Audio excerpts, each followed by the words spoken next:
Welcome to Real Estate Coaching Radio, starring award-winning real estate coaches and #1 international best-selling authors, Tim and Julie Harris. This is the #1 daily radio show for realtors looking for a no BS, authentic, real-time coaching experience. What's really working in today's market, how to generate more leads, make more money, and have more time for what you love in your life. And now your hosts, Tim and Julie Harris.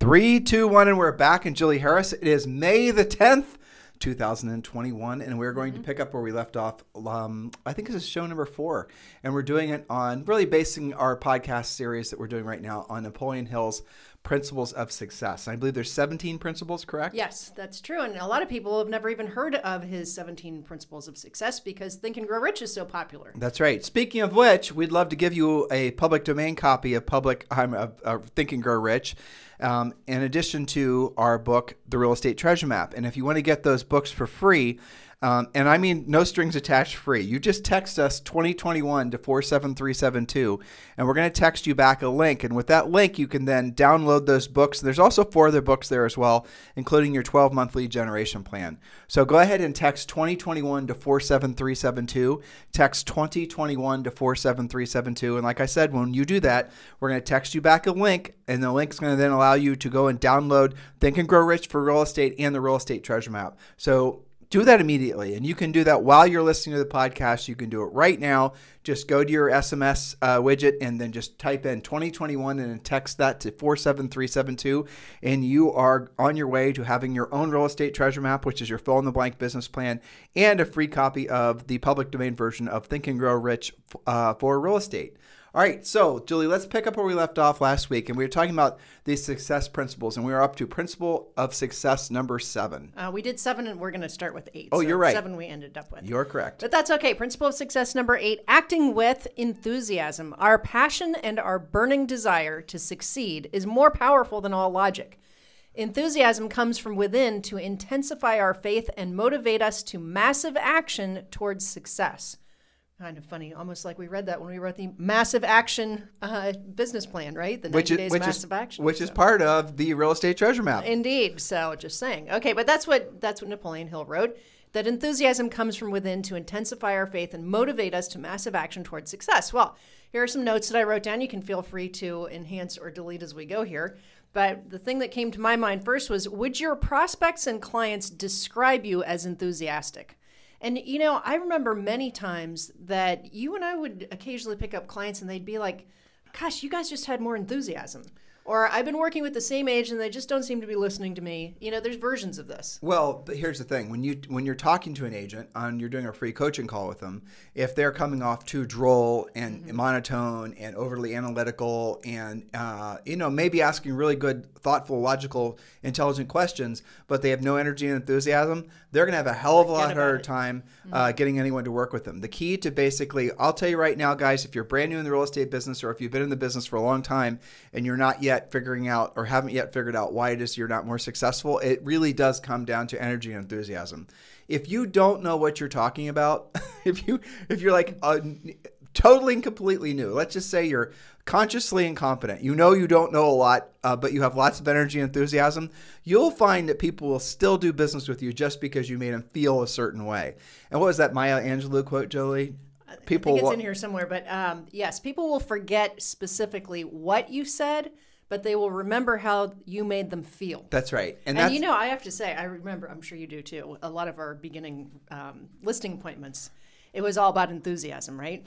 And they would say things like, you were the only one who seemed enthusiastic about the house or about our situation, or you had more energy than anybody else. So that's what came to mind. But yes, Maya Angelou said they'll forget specifically what you said, but they will remember what you how you made them feel. That's right. And so how do you muster energy and enthusiasm? Well, if you aren't a naturally energetic, enthusiastic person, it takes a lot more effort. And there you go. So go ahead, Julie. So that's rolling nicely into my next point. You're welcome. What do you do when you're not feeling enthusiastic? Are you controlled by your, quote, being in a rut? Or do you have a strategy to get back in the saddle? So I think, and we did a podcast once that was like early warning signs that you feel like you're getting in a rut. And so that's the first part, is recognizing that you're getting into a rut. And then what do you do about it? Because, we've all run into people that they kind of make it their theme song. Well, but there's 3 simple ways to get yourself out of a rut really quick. And the first thing to do is stop digging yourself in the hole even further, right? So if you're, imagine a car stuck in snow or mud, and you just keep on hammering down the on the gas. And what happens is that rear axle and those rear tires just going to dig themselves in deeper. And that's what a lot of humans do when they're basically in an emotional rut. So one of the first things to do, step number 1, this is my quick 3-step plan for getting out of rut. Recognize you're in a rut. Okay, so if you've done that, number 1 is recognize you're in a rut and stop digging yourself into a deeper hole. Number 2, you need to absolutely 100% exercise, as in remove all influences from the media specifically, because what's happening is your mind is in a mental spiral of negativity, and you're reinforcing that mental spiral and even giving it more momentum by allowing yourself to be exposed to media. The media nowadays is garbage. You just have to accept that. All forms of media are all completely crap. Now, I know that's not true, especially our podcast. Right. Don't throw us into that bucket. You're right. But I know that's not completely true. But you have to start out with the premise that it's true. And here's the reason I think that's a safe premise to start with. Because if you've been exposing yourself to a never-ending loop of bullshit from all the cable news stations, for example, or from newspapers, for example, or from all these other things that are trying to manipulate the way you think, right? And you're now noticing that you're in this emotional quagmire. It's safe to assume that you've reinforced that emotional quagmire subconsciously by all the media you've been intaking. So my strongest suggestion is to go completely cold turkey, because what you're doing now, what you're intaking now media-wise, is doing nothing but reinforcing your lack of motivation. Now, hopefully that intellectually, at least, intuitively makes sense to all of you, because it should. And the third thing you need to do is you need to follow one course until successful. So the other reason that people will feel lack of motivation is because they're trying to focus on too many different things. What was it? Matthew McConaughey said, "Life is barely long enough to get good at one thing. Choose wisely." And I think that's a really fantastic quote, and it's so true. So if you're bouncing around, and I'm just speaking primarily to those of you in real estate, and you're being romanced by this easy button idea and that easy button idea, and you're thinking social networking here, and maybe I need to be recreating my brand here, and now it's time for me to read it, blah, blah, blah. You are going to easily feel overwhelmed with a tsunami of inputs that's not going to allow you to actually stay focused on any one thing. The one thing all of you should be focused on is becoming a listing agent. And I'll even make that as painlessly simple as I possibly can. Ready? Number 1, to become the most successful listing agent in the history of listing agents, the best version of you as a listing agent, as a salesperson, the first thing you have to accept and then master is being a proactive lead generator. That's what we teach you in our coaching program. And we focus on these 4 things primarily. The second thing is you have to be really good at pre-qualifying. The third thing is you have to be really good at presenting. And the fourth thing, in a market like this where listings sell themselves, you have to be good at negotiating. But the reality of it is all the other things in real estate that you allow yourself to be distracted by are truly optional once you've mastered those 4 things.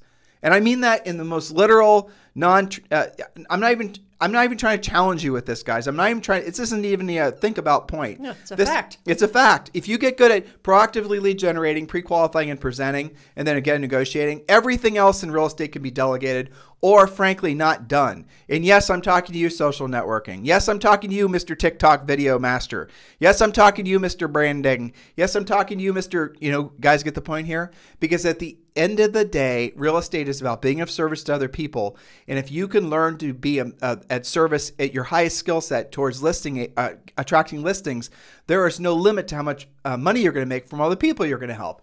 And again, if you're feeling unmotivated, it's probably because you're allowing yourself to be distracted. So number 1 is stop digging yourself into a hole. Number 2, go media free. And number 3, follow one course until successful. And that course should be becoming a listing agent. That's right. So keep the mindset of being of service, and enthusiasm will become more natural to you. And Tim gave you a very specific set of actionable items there.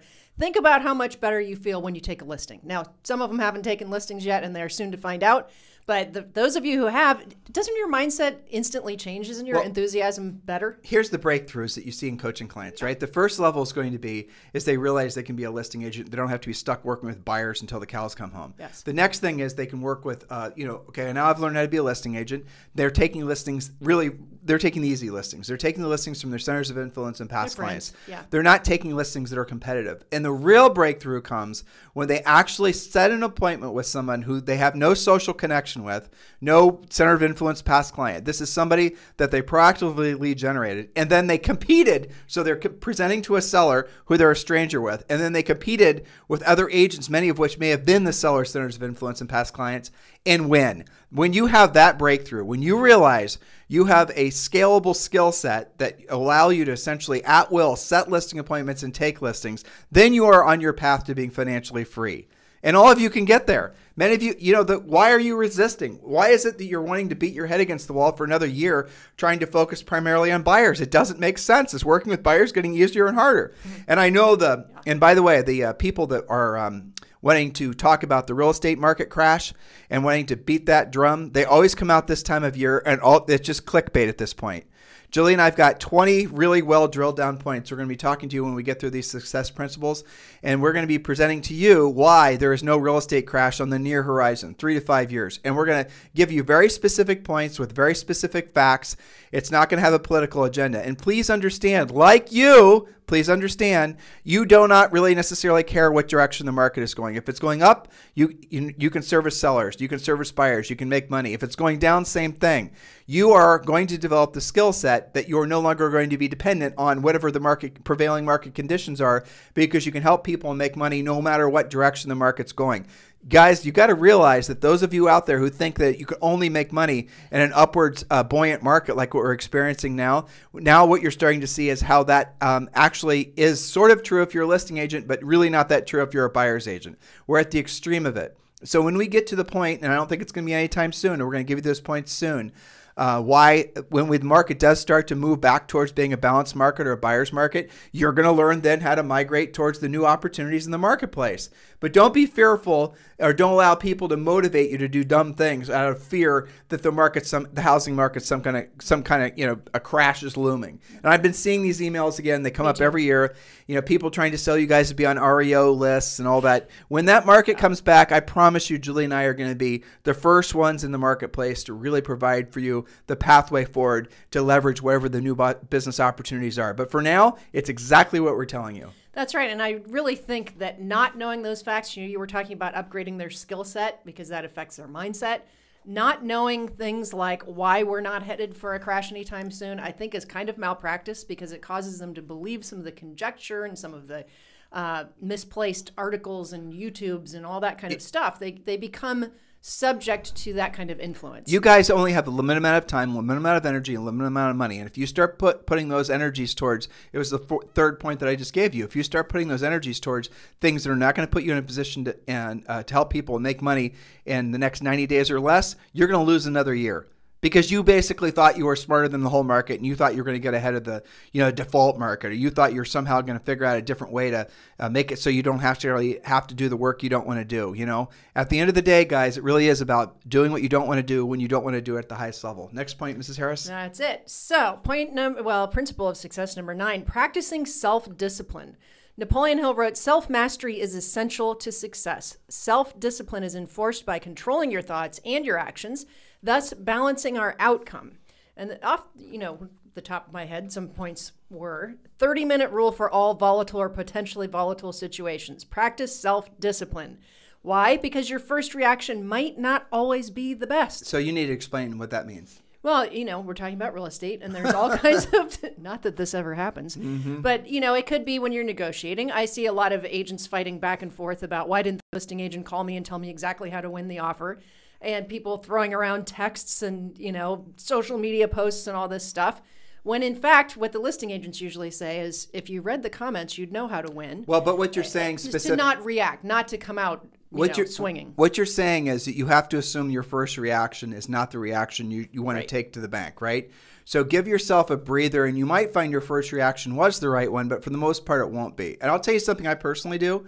I will almost never, unless it's something really, fluffy, I won't send any emails, or I personally won't send anything that is decisive anytime after probably about 3 o'clock. Because I often find that overnight I'm going to have my subconscious mind work on a better solution than whatever I maybe thought was the best idea, that I was about to maybe tell someone on our staff to do this or do the other thing. I mean, just today I had emails that were in my outbox that I didn't send. I wrote them last night, and I realized that now in the morning, after having, again, my subconscious mind work on these things, that it's not the best solution. And I came up with much easier, more practical solutions. And you guys are probably the same way. So adjust accordingly. Maybe your cutoff point is noon. Maybe it's 1 o'clock. But just limit yourself. And it's really, really a great practice to assume that when you're in a confrontational situation where somebody is causing you to be stressful, where you feel your ego and your hair starting to go on ends, if you're feeling yourself on your heels and you're feeling like you're being attacked and you need to attack back, the best thing to do is not react. The best thing to do is just shelve it and go back to it. Julie says 30 minutes, but depending on what it is, it could be the next day. It could be 2 days later. And something else which is kind of funny in real estate, oftentimes when you don't do anything and like somebody sends you an email and it's like the biggest grenade with the pin pulled, right? This drama, the world's going to come to an end. Just the worst thing ever. And all these types of things. They're spitting nails at you, right? And you've got to fix it for me because blah, blah, blah. Blah, blah, blah. Right, exactly. You wait an hour or two and guess what? The problem is completely resolved. Yes, because that's true. The other person didn't know how to deal with their emotions, and they were sharing their lack of emotional maturity with you. Thank you very much, right? Right? So again, give yourself some breathing room and do not react right away. And you might want to learn to apply that in other aspects of your life as well. Sure. Because it really will give you a better sense of control, and you won't be looking back upon your emotional overreactions, and you'll realize, like I was just hopefully sharing effectively with you guys, that my initial reactions to some things that might otherwise make me mad are not the same as after I give them a little bit of breathing room. So that tells you that my initial reaction isn't from my higher self. It's from my ego, or it might be from my attack, my fight or flight mechanism, all those types of things, none of which I want running the ship. Hopefully that makes sense. Yeah, and I would add to that, to watch yourself when you're reacting, when you're hangry, or in Zoe's case, hungry or hangry, or when you're trying to squeeze something in between deals, or driving around and you're texting, which you shouldn't be doing anyway.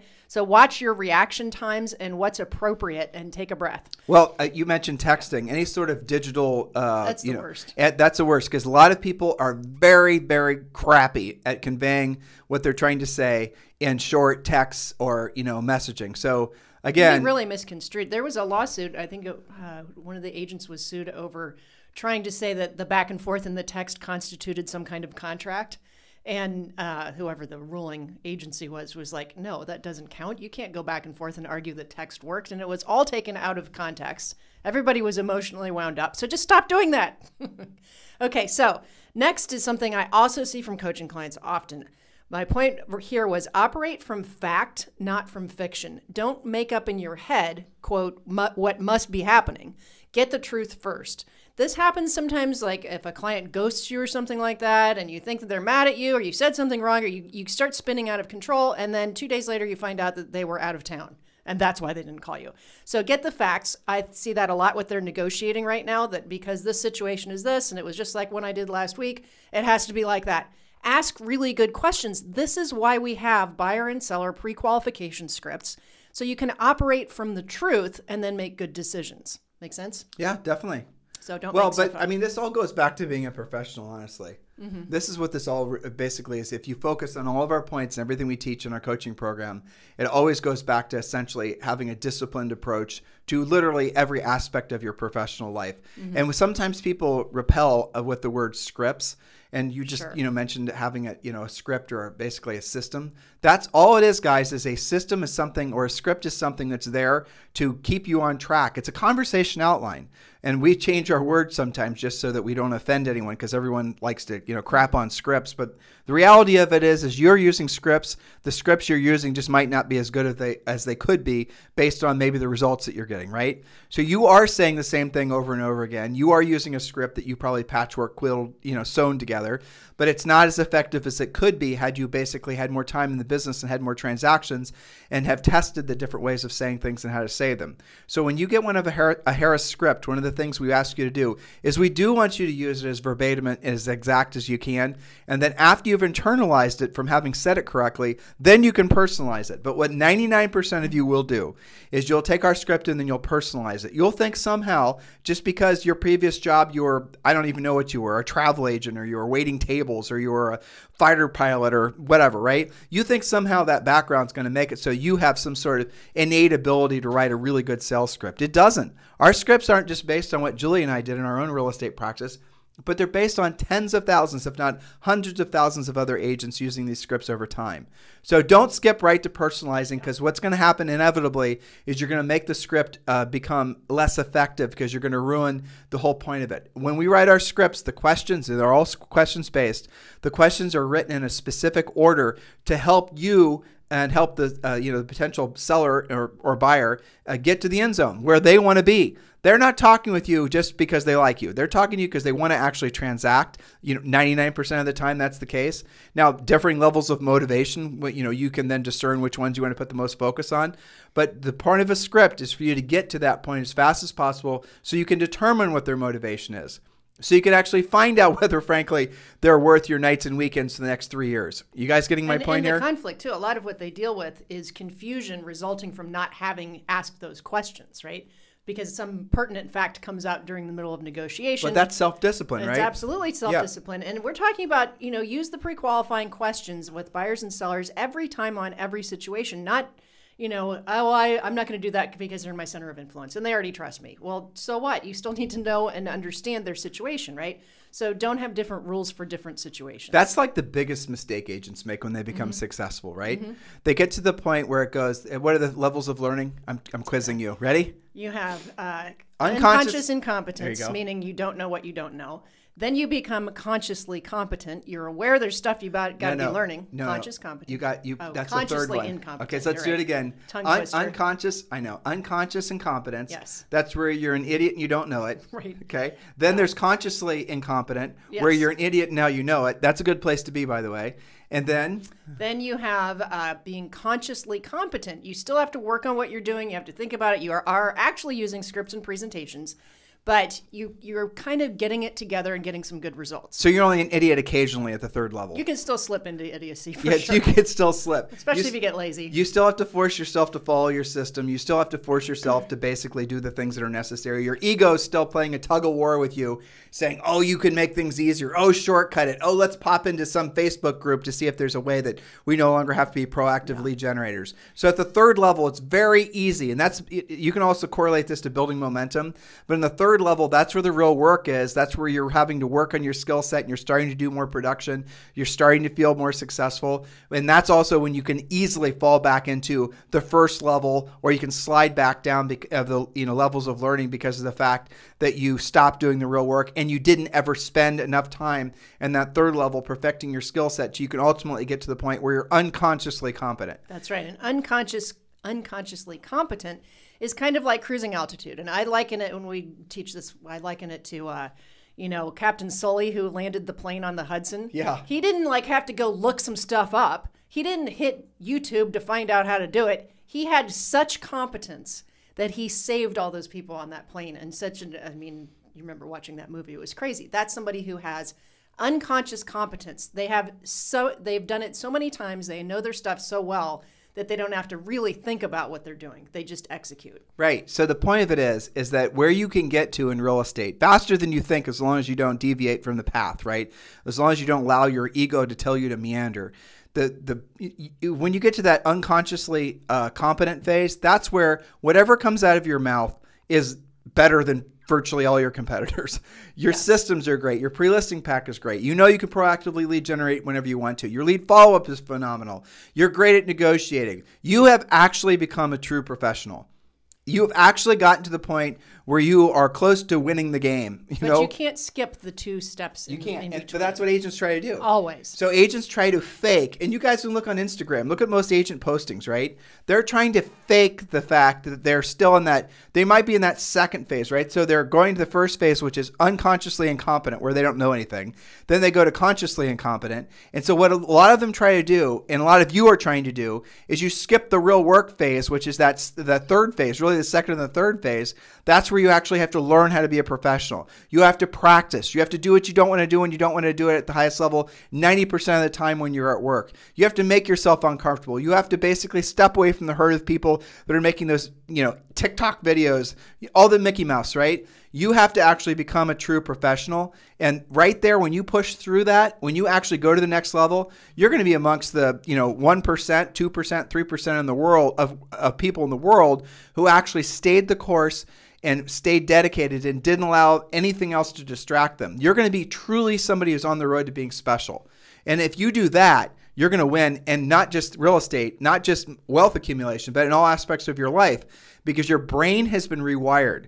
No longer will you find shortcuts attractive. Matter of fact, you don't even need them anymore.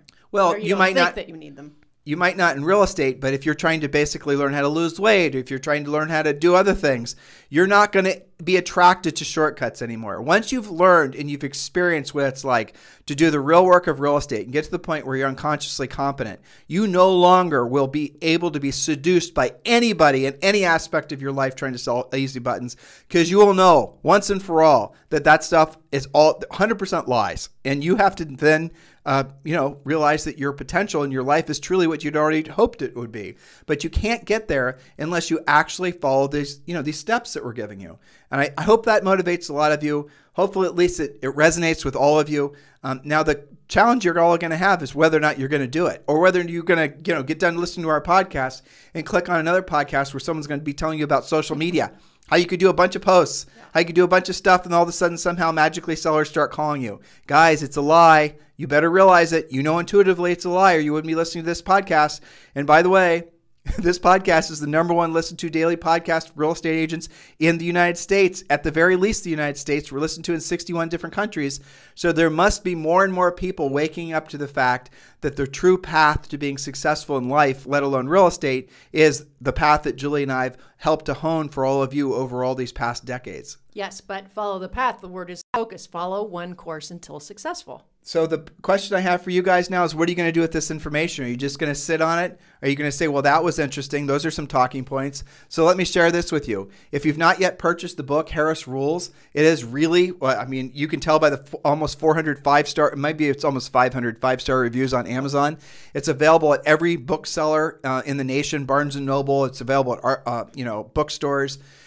So get the book, Harris Rules. You can also listen to it. It's on Audible, but don't delay. Listen to that. It is a complete system that you're going to then want to basically have by your side for the rest of your real estate career, because you can lean into it whenever you're not knowing what your next step should be. It does talk about team building. It does talk about lead generation. It does talk about everything all the way down to how you should look and the kind of car you should consider driving. It's all your questions answered. So get the book, Harris Rules. In the meantime, if you guys want to talk to Julie and I about joining our growing EXP family, please do consider texting me directly at 512-758-0206, 512-758-0206. Have a fantastic day, and we'll talk with you on the show tomorrow. This program has been a presentation by Tim and Julie Harris, Real Estate Coaching. For more information on our real estate coaching and training programs, visit our website at timandjulieharris.com. Remember to tune in weekdays at noon for upcoming shows. And until next time, thank you for listening to Real Estate Coaching Radio with Tim and Julie Harris.